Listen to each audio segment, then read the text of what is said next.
और अब रिम्स 2 महासंग्राम की बात कर लेते हैं। दरअसल राज्य में स्वास्थ्य सेवाओं को बेहतर करने के लिए एक सरकारी प्रोजेक्ट शुरू किया गया है, लेकिन यह प्रोजेक्ट अब विवादों की भेंट चढ़ता हुआ नजर आ रहा है। विवाद की वजह है जमीन। रिम्स 2 पर गरमाए विवाद में अब सियासत की एंट्री भी हो गई है और आंदोलन की चिंगारी की आग में तब्दील होती दिख रही है। ये प्रोजेक्ट, ये योजना क्यों इतने विवादों में घिरी हुई है? क्यों पूरी आदिवासी समाज मिलकर महासंग्राम की तैयारी में जुटा है? हमारी इस रिपोर्ट में आप समझिए। रांची में रिम्स 2 पर छिड़ा महासंग्राम। जमीन की लड़ाई हिंसा और पथराव पर आई। नगाड़ी में भड़का आदिवासियों का आक्रोश। विरोध पर पाबंदी, चंपई सोरेन हाउस अरेस्ट। रांची में रिम्स 2 पर महासंग्राम छिड़ा है। विरोध की चिंगारी अब हिंसा की आग में तब्दील हो गई है। आदिवासियों का आक्रोश पथराव के रूप में सामने आया। कांके नगरी में बनने वाले रिम्स 2 की प्रस्तावित जमीन पर जमकर बवाल हुआ। रांची में नगरी जमीन बचाओ संघर्ष समिति ने जमीन अधिग्रहण का विरोध हल चलाकर करने की घोषणा की थी। आदिवासी समाज के लोग हल जोतो अभियान के तहत इस आंदोलन को मजबूरने वाले थे। हल जोतो अभियान को सफल बनाने के लिए आदिवासी समाज के लोग बड़ी संख्या में रांची पहुंच रहे हैं। रिम्स 2 की इस विवादित जमीन पर चंपई सोरेन हल चलाने वाले थे। उन्होंने हल जोतो रोपा रोपो कार्यक्रम के तहत किसान आदिवासियों को एकजुट करने का आह्वान किया था। पूरा जंग से आदमी आ रहा था, सब जगह रुक गए। हम लोग पता कर लीजिएगा, हजारों संख्या का गाड़ी आ रहा, हजारों संख्या। चलिए शाम को आप लोग आइए, बड़ा विस्तार से बताएंगे। आंदोलन को स्थगित कर रहे हैं, अभी क्या कर रहे हैं? आज का तो स्थगित, तो उसका बाद क्या करेंगे शाम को बताएंगे। हाँ, हमारा जहाँ था बहुत सा आदमी, नगरी के आदमी को रात को उठा लिया। हमारा लड़का को रोक दिया। लेकिन उससे पहले ही पुलिस ने चंपई सोरेन को हाउस अरेस्ट कर लिया। वहीं जब ग्रामीण विवादित जमीन का घेराव करने के लिए पहुंचे तो वहां उनकी पुलिस के साथ झड़प हो। आक्रोशित भीड़ ने पुलिस पर पथराव कर दिया, जिसके बाद पुलिस ने लाठीचार्ज किया और भीड़ को तीतर बीतर करने के लिए आंसू गैस के गोले भी छोड़े। इस झड़प में कई ग्रामीण घायल हुए हैं। वहीं इलाके में भारी पुलिस बल की तैनाती की गई है। पूर्व सीएम और बीजेपी नेता चंपई सोरेन के नगाड़ी पहुंचने से पहले ही उन्हें मोराबादी स्थित आवास पर हाउस अरेस्ट कर लिया गया, जिसके बाद चंपई सोरेन अपने समर्थकों के साथ वहीं धरने पर बैठ गए। चंपई सोरेन ने कहा कि उनका विरोध रिम्स 2 के निर्माण को लेकर के नहीं है, बल्कि ये विरोध आदिवासियों की जमीन बचाने के लिए है। उन्होंने बताया कि रांची में ही कई जगहों पर सरकारी और कम उपजाऊ जमीन है, उस पर भी रिम्स 2 बन सकता है। साथ ही उन्होंने ये भी साफ कहा कि रिम्स 2 की जमीन को लेकर उनका विरोध और आंदोलन जारी रहेगा। चंपई सोरेन ने कहा कि उन्होंने बहुत आंदोलन किया है, यह भी आंदोलन का हिस्सा है कि पुलिस हमें अपने आवास से नहीं निकलने दे रही है। इसके साथ ही उनके बेटे बाबूला को भी पुलिस ने हिरासत में ले लिया। सरकार को आज जन आंदोलन का ताकत दिखा दिया कि जन आंदोलन क्या चीज होता है। इसलिए आने वाला दिन इसका अगले कार्यक्रम नगरी ग्राम जमीन बचाओ संघ समिति के साथ और विभिन्न संगठन के साथ हमने विचार विमर्श करके आगे के आंदोलन का हम लोग डिक्लेयर करेंगे।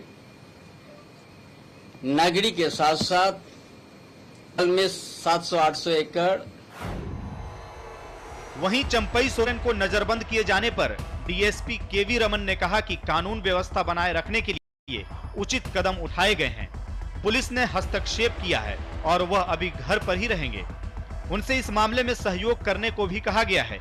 कानून व्यवस्था बनाए रखने के लिए यह कदम जरूरी है। डीएसपी ने बताया कि विधि व्यवस्था बनाए रखने के लिए निषेधात्मक कार्रवाई के तहत उन्हें हाउस अरेस्ट किया गया है। फिलहाल वह अपने आवास से बाहर नहीं निकल सकेंगे। निरोधात्मक कार्रवाई हेतु पुलिस के द्वारा कार्रवाई की जा रही है। वो अभी आवास में ही रहेंगे। अनुरोध भी किया गया है। इस संदर्भ में विधि व्यवस्था के संधारण हेतु आवश्यक कदम है जो नगरी और आसपास के गांवों में रिम्स 2 के लिए चिन्हित जमीन पर खेती करने से रैयतों को रोके जाने और कांटेदार तारों से घेराबंदी किए जाने से ग्रामीणों में नाराजगी है। नगरी जमीन बचाओ संघर्ष समिति के पर ग्रामीण अब बड़े आंदोलन की तैयारी कर रहे हैं। आसपास के किसानों को भी विरोध में शामिल होने का न्योता दिया गया है। स्थानीय लोगों का कहना है कि बहुत पहले ही जमीन का अधिग्रहण किया गया था, पर जब यहाँ कोई निर्माण कार्य नहीं हुआ तो इस जमीन पर स्वाभाविक दावा रैयतों का ही है। इससे पहले प्रतिपक्ष बाबूलाल मरांडी और कांग्रेस नेता बंधु तिर्की भी ग्रामीणों का समर्थन कर चुके हैं। हालांकि जमीन की ये जंग अब सियासी रंग लेती हुई नजर आ रही है। कार्यक्रम की आड़ में अराजकता फैलाने की छूट हम नहीं दे सकते। कार्यक्रम की आड़ में शहर की कानून व्यवस्था को भंग करने की छूट हम दे सकते। और कार्यक्रम की आड़ में भारतीय जनता पार्टी और चंपई सोरेन अराजकता फैला करके कानून व्यवस्था को भंग करने का प्रयास कर रहे थे। इसलिए प्रशासन ने अपना काम किया है, प्रशासन ने उनको हाउस अरेस्ट किया है। जिस रिम्स 2 को लेकर के इतना विवाद हो रहा है, वो प्रोजेक्ट आखिर है क्या और क्यों रिम्स 2 का सपना विवादों में फंसता हुआ नजर आ रहा है। दरअसल रिम्स 2 में 700 बेड का अस्पताल और मेडिकल शिक्षिका के लिए 100 यूपी और 50 पीजी सीटें शुरू करने की योजना है। इसके लिए पहले कांके के सूट में 102 एकड़ जमीन चिन्हित की गई थी, लेकिन विवाद बढ़ने के बाद प्रोजेक्ट के लिए नगरी को चुना गया। हालांकि यहां भी जमीन का विवाद रिम्स 2 प्रोजेक्ट के आड़े आ रहा है। आलम यह है कि लगातार बढ़ते विरोध और कानूनी विवाद के चलते निर्माण की राह फिलहाल बहुत मुश्किल नजर आ रही है। निर्माण कार्य में देरी पर देरी हो रही है, तो वहीं ग्रामीण भी अब इस जमीन पर अपना हक जताने लगे हैं। हक की ये लड़ाई बड़े आंदोलन की आहट में तब्दील होती नजर आ रही है। सोरेन सरकार जहां आंदोलन को लेकर के सख्त रुख अपनाए हुए है, तो वहीं चंपई सोरेन के आह्वान का असर आदिवासियों की एकजुटता में नजर आ रहा है। ऐसे में यह टकराव आने वाले समय में और ज्यादा बढ़ सकता है। न्यूज इंडिया के लिए मोहित तोमर की रिपोर्ट। गाजियाबाद में अपने सपनों के घर को पाने का इंतजार कर रहे बायर्स के सब्र का बांध अब टूटता जा रहा है। वसुंधरा ग्रैंड सिटी के बायर्स ने बिल्डर सुधीर राय के खिलाफ बाकायदा थाने में शिकायत भी दर्ज करवाई है। बायर्स का एक साफ कहना है कि उन्होंने पाई जोड़कर घर खरीदा था, लेकिन बिल्डर ने उन्हें ठगा है। बिल्डर सुधीर राय पिछले 3 सालों से 300 फ्लैट्स की रजिस्ट्री को लेकर झूठे आश्वासन और भरोसे देता है। बायर्स का साफ कहना है कि हर बार नई तारीख मिल जाती है, लेकिन उन्हें सुविधा नहीं मिल पा रही। इस बार जब बायर्स अपना अधिकार और अपना हक मांगने के लिए बिल्डर सुधीर राय के पास पहुंचे, तो उसने बायर्स को धमकाया और जान से मारने की बात तक कह दी, जिसके बाद अब बायर्स ने इंदिरापुरम थाने में अपनी शिकायत भी दर्ज करवाई है। तो वही पुलिस ने पीड़ित बायर्स को जल्द कार्रवाई का भरोसा दिया है। न्यूज इंडिया संवाददाता ऋषभ भारद्वाज बायर्स से खास बातचीत भी की है। बायर्स ने बातचीत के दरमियान ये बताया है कि सोसाइटी में बुनियादी सुविधाओं की भी कमी है और अन्य अनियमितताओं का भी आरोप लगाया। बिल्डर्स ने सिर्फ रजिस्ट्री में देरी की, बल्कि रखरखाव यानी मेंटेनेंस और अन्य समस्याओं के समाधान में भी कोई रुचि नहीं दिखाई। सवाल ये है कि आखिर कब तक इन बायर्स को अपने अधिकार, अपने हक के लिए सड़कों पर उतरना पड़ेगा? क्या बिल्डर पर कोई सख्त कार्रवाई होगी? ये भी सवाल है। मैं इस समय मौजूद हूँ वसुंधरा ग्रांड सोसाइटी के बाहर। जब कोई आदमी अपना घर खरीदता है, फ्लैट खरीदता है, तो बहुत सारे सपने उसके साथ में जुड़ जाते हैं। पाई जोड़कर वो अपना एक आशियाना तैयार करता है। लेकिन मेरे साथ में कुछ लोग हैं जो अपने आप को एक ठगा सा महसूस कर रहे हैं, जहां उन्होंने करोड़ों रुपए के फ्लैट लिए, उसके बाद भी ठगा महसूस कर रहे हैं। आइए बात करते हैं कि आज ये लोग थाने भी गए, बिल्डर के पास भी गए, आगे क्या समस्या है जिसको लेकर सभी लोग इकट्ठे हुए हैं। सबसे पहले आपसे जानना चाहेंगे आपका नाम? विनोद कुमार। आप लोग इकट्ठा हुए हैं, आपने बिल्डर के खिलाफ कोई कंप्लेंट भी दी है, क्या आपको कुछ पूरा मामला है? कि हम लोगों की रजिस्ट्री नहीं हो रही है और हम लोग जैसे ही बिल्डर के यहाँ गए तो थ्रेटन करने लगे। कहा मेरे पास 500 लोग हैं, सबको कहते बिछा देंगे। कितने साल हो गए आपको ये फ्लैट लिए हुए? ये 3 साल हो रहे हैं। टोटल कितने फ्लैट होंगे यहाँ? या तो 20। जब आपको फ्लैट दिया गया, क्या वादे किए गए आपसे, रजिस्ट्री क्यों नहीं की गई, आपने पूछा भी होगा। हाँ, वो सब फर्जी डॉक्यूमेंट्स दिए हैं अभी। क्या फर्जी रजिस्ट्री की गई? नहीं, रजिस्ट्री नहीं करी, ये फर्जी डॉक्यूमेंट दिया गया है, पोजीशन लेटर। अब आज आप बिल्डर से मिले हैं, आज क्या कुछ उन्होंने कहा? हम लोग तो ये कह रहे थे कि इसकी रजिस्ट्री हो जाए बिल्डर के नाम पर, लेकिन वो हो नहीं रही है और हम लोगों से पैसा ले लिया गया है और डार्क में रखा है। आप क्या कहेंगे? करीब 300 फ्लैट हैं, आपने भी फ्लैट यहाँ पे आप रह रहे हैं, कब से रह रहे हैं आप? ऑलमोस्ट मतलब 2.5 साल से यहाँ पे रह रहे हैं। ठीक है। जब कोई फ्लैट लेता है तो पहले उसकी रजिस्ट्री की जाती है, सबसे पहला काम यही होता है, रजिस्ट्री करा लेना, तभी लगता है कि फ्लैट हमारा है। तो आपको ऐसा क्या आश्वासन दिया गया था कि आप भी लोग भी बिना रजिस्ट्री के यहाँ रहने लगे? क्या पोजीशन लेटर दिया गया था और क्या आपको लगातार 2.5 साल से आश्वासन मिलते रहे बिल्डर की तरफ से? जब हम लोग यहाँ पे आए थे तो उस समय पोजीशन लेटर गया था और तब से हम लोग रिक्वेस्ट करते आ रहे हैं कि हमारी रजिस्ट्री की जाए। बट हर बार रिक्वेस्ट करने के बाद, बिल्डर के साथ में मीटिंग करने के बाद, हर बार वो डेट को आगे बढ़ाते जा रहे हैं। कहीं ना कहीं उनका इंटरनल आवासीय विकास के साथ में कुछ ना कुछ कंसर्न रहा होगा को लेकर के, या XYZ रीजन कुछ होगा जिसके कारण ये इशू वाला अभी तक हम लोग के नाम से रजिस्ट्री वाला स्टार्ट नहीं हुआ। अभी कुछ टाइम पहले पता चला कि ये जो प्लॉट है वो बिल्डर के नाम से ही रजिस्ट्री अभी तक नहीं हुआ है, बिकॉज आवासीय विकास का कुछ ड्यूज था जो अभी बिल्डर लास्ट मंथ उन्होंने बोला कि वो ड्यूज हमने क्लियर कर दिया है। बट हम लोग के पास में इसका कोई प्रूफ नहीं है कि उन्होंने वो ड्यूज क्लियर किया है कि नहीं किया है, पहली बात।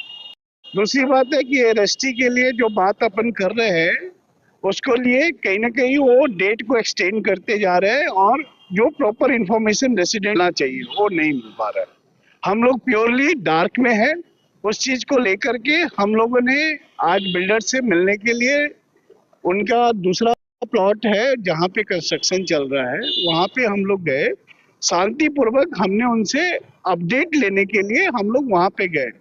बट वहाँ पे के बाद हमारे साथ में बदतमीजी किया गया, गाली गलौज किया गया और बहुत ही बुरा व्यवहार किया गया, जिसका वीडियो कुछ लोग के पास में भी है। ठीक है ना, वो शेयर भी कर सकते हैं। ठीक है, हमारा सिर्फ एक ही रिक्वेस्ट है कि जो यहाँ पे रिक्वायरमेंट है, हम लोग करोड़ों का पैसा लगा करके, आप समझिए एक आम आदमी जो है एक एक महीने का जो पैसा है उसमें कुछ पैसे बचा करके और मतलब सालों की कमाई को सेव अपना एक आशियाना, एक फ्लैट लेना चाहता है।